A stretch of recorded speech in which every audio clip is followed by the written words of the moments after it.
Today's video is a City of Ventura update, and there is a lot to cover. From the possible reopening of Main Street to more condos and apartments being built in downtown, paid parking over in the Ventura Harbor, and some major changes to Airbnb rules, there is a lot going on in our little city. Let's dive in.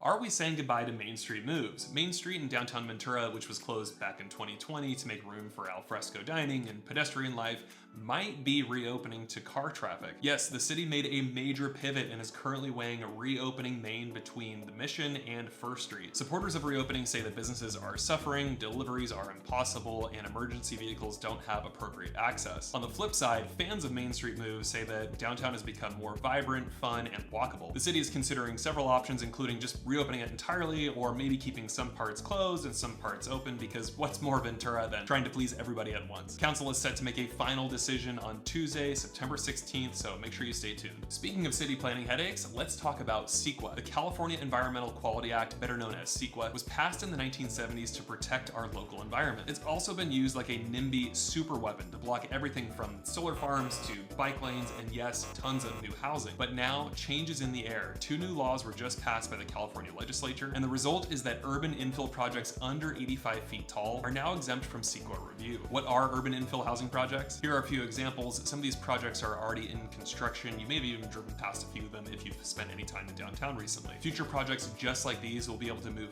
faster and cheaper through the approvals process. The new laws also remove some wage and affordability components, which is a big shift for developers who focus on these types of infill projects. What these bills don't do is open the door for new commercial developments and subdivisions on undeveloped land. That's still where most CEQA litigation is happening, or at least according to supporters of the law. In short, expect to see more housing projects in downtown, along the avenue, and transit corridors throughout the city. Now let's talk short-term rentals. If you've been thinking about taking one of your properties and converting it into a vacation rental, you're gonna wanna listen up. The city is cracking down on short-term vacation rentals, or STVRs as they officially refer to them. A new ordinance was approved by council, and it includes the following: a hard cap on the number of vacation rental permits allowed citywide, a ban on new non-hosted rentals in certain neighborhoods like Pierpont and the Keys, a lottery system for new permits once capacity is reached, and a new definition for legal homestays. Basically, if it's your home and you want to rent out a bedroom in your home or a certain portion of your home, you have to be living there full-time as your primary residence as well. These changes are aimed at preserving neighborhoods for long-term residents, but they do have major implications for investors or aspiring investors. These new rules still need to be approved by the California Coastal Commission, but if you're a homeowner or investor in Ventura, this is something you're going to want to watch. And if you're concerned about how this impacts your own specific property values,